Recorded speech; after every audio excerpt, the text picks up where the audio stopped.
If you don't understand action economy, you'll never balance a single encounter in Dungeons and Dragons. There's partial truth in that statement. And so the thing is that if you're looking at the greater scale of balancing encounters, among the most important things, we're going to reference obviously the book. You can go to the book. You can see CR. It's a great starting point to balancing any encounter. Before this video, we talked about knowing your party.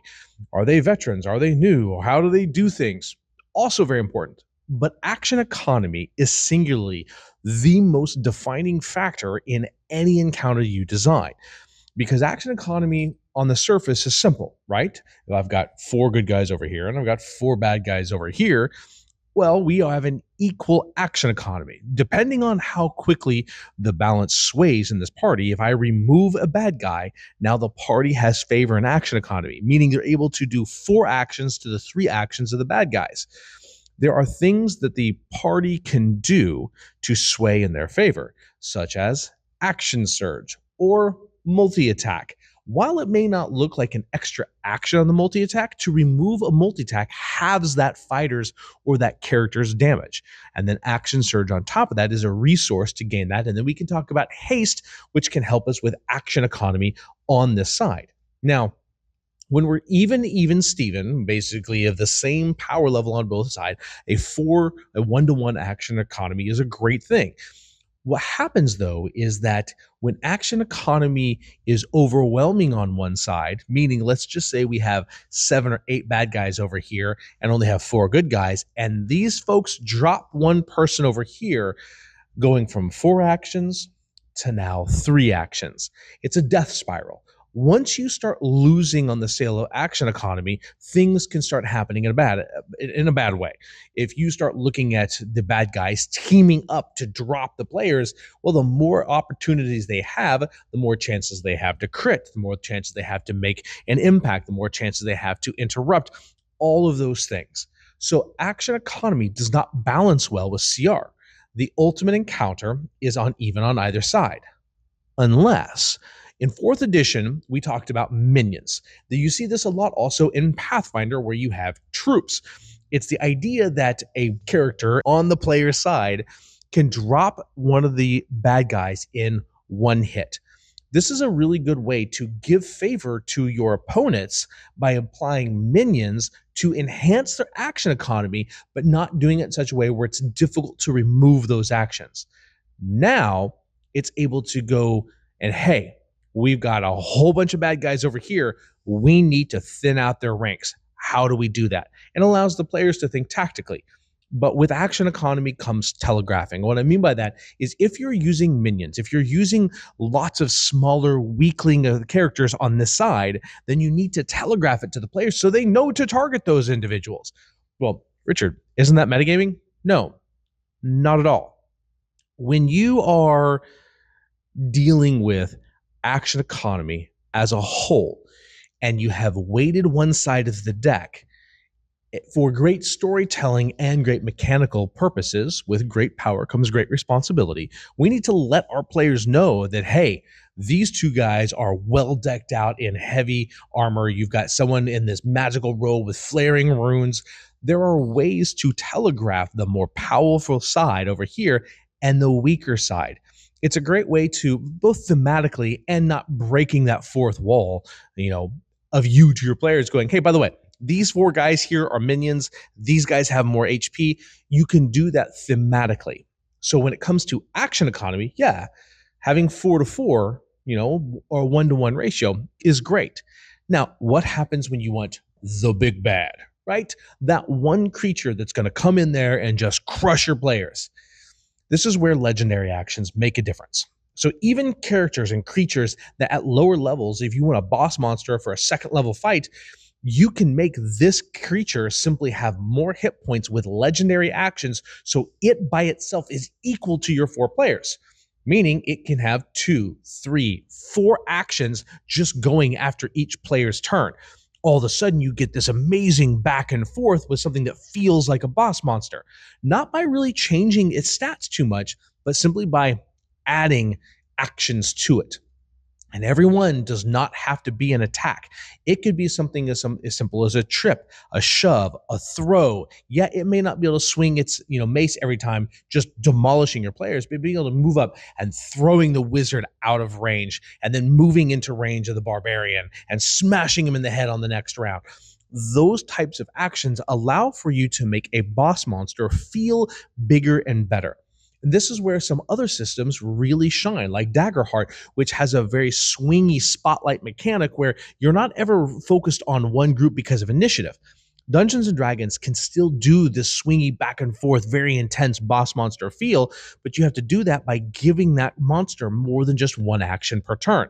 That also means a chance to break stuns and locks more than one per round to the player's next turn. That's very important. And that's one of the reasons why big boss monsters fall apart. It's because of action economy. At lower levels, we don't see this as much because there's not enough abilities to remove someone from the action economy, or to stun them, or to stop them from occurring on their turn. On a big boss monster, if we walk into a fight and the party gets 4 attacks, the fighter starts off, the monk stuns them, now they're not going again. They won't see another attack until 4 rounds later, or even the chance to save in some cases. And so what happens is big boss monsters get locked down by a party of 4 to where they can't do anything and just get clean wiped. That's really where we see the problem of action economy. When we're 2 for 1, yes, part of that strategy might be removing one of those monsters from the action economy, allowing us to focus on the other one. That's what can take a hard encounter or a deadly encounter and make it actually doable. The only way we're able to actually beat these 3 or 4 monsters is by removing them one from the battlefield for time being. Hence a banishment spell, an entrapment spell, a wall of force, 1,000 different ways to just remove one combatant from the field for a series of turns allows us to sway the favor in the party's sake. And you can build encounters that have that in mind.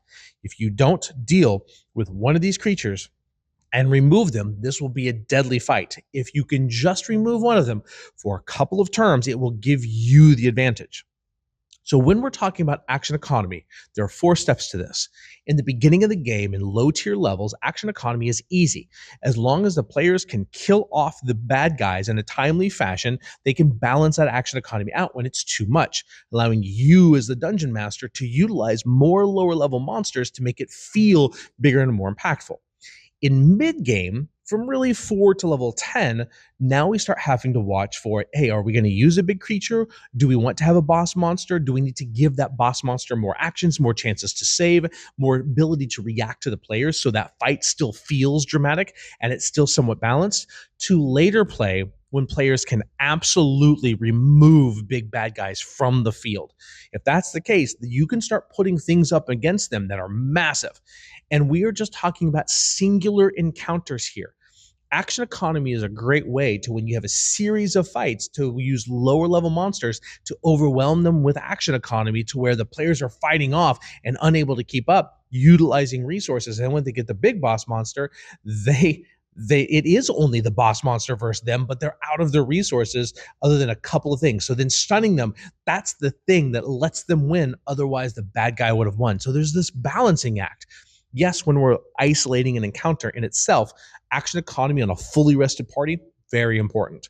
Later on, if the party's been battling through a dungeon and all of a sudden they're getting to the end and they're out of resources to cast spells and they have no action surges left, action economy can't be swayed as much in favor of the party, making that fight more balanced. So when we're talking about balanced encounters, action economy is very important, understanding that the players at especially later levels in the game have ways to sway action economy in their favor. So it's okay to put things that may look unbalanced, knowing that the players have resources to deal with that. Very few parties are not going to have a way to remove someone or to penalize someone's actions during combat. So this goes back to our previous lesson, knowing your party.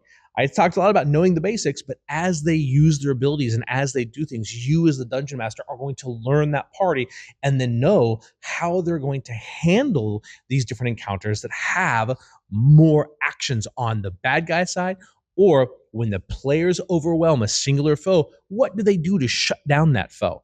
Then you can put things up against them that may have resistances to those things. Not a monster that doesn't fit the bill, but one that does fit the bill that the players may know about, and then they have to go and fight it.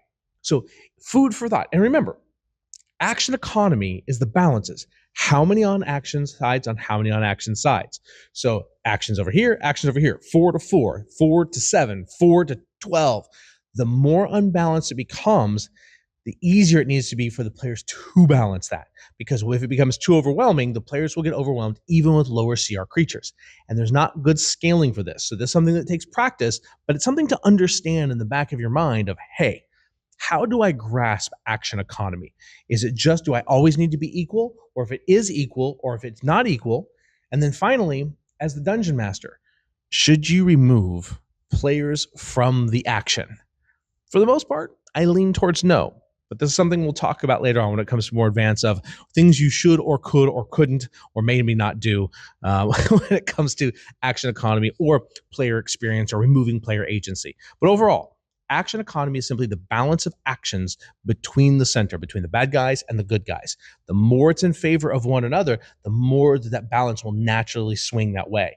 A group of 4 characters can take on a significantly higher CR because of the amount of actions they have. So if that creature doesn't have a lot of actions, that's why combat gets really swingy. That one creature, if it only gets to hit once, it's got to hit hard. If I up how many times it can hit, I can lower the amount of damage it does, spreading that damage out, making that battle feel more epic and a lot less swingy. So that kind of gives you an idea between action economy.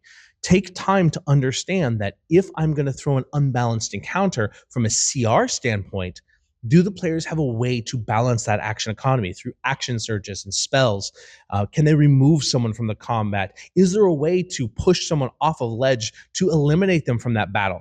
It's okay to have those kinds of things in that combat to give the players an option, meaning the battle looks incredibly overdone. It looks like they are on the losing side. But if the players think, they can go, we can remove these pieces without having to kill that opponent. And so that works in 3 ways, right? If I want to overload the action side of my bad guys, if I use minions, very easy for the players to swing it back in their favor. If I have ways for them to remove those bad guys, big, slow, lumbering hulks, hit them with a blast that knocks them back 10 feet over the cliff, removing them from combat. They're not dead, but they're not there. Banishing a creature, sending them to another plane. Maybe you have magical items that allow you to send demons back for a temporary 5 minutes with one touch. Those are the kinds of things that allow you to temporarily balance that action economy to make it even. This, again, is not about balancing to make things even or fair. It's about making sure that you're not overwhelming your party to get a TPK or underwhelming them with one boss. So if you ever wonder, why did my one boss just die? Usually it's because of action economy. If you run them with a massive kobolds, why do they TPK? Because the dice rules favor when there are more dice being rolled. So as always, guys, this is just one step of balancing encounters, but I want you to understand it. We're going to talk more about utilizing waves and ways to do that. So that should help us in the end get balanced encounters. So if you're running into problems where you're overwhelming or the players are overwhelming, it usually has less to do with CR and more to do about action economy. And there's lots of information on this out there. But I want you to wrap your head around this because this is a huge portion to balancing encounters, more so a lot of times than CR. So, as always, guys, we'll see you next time.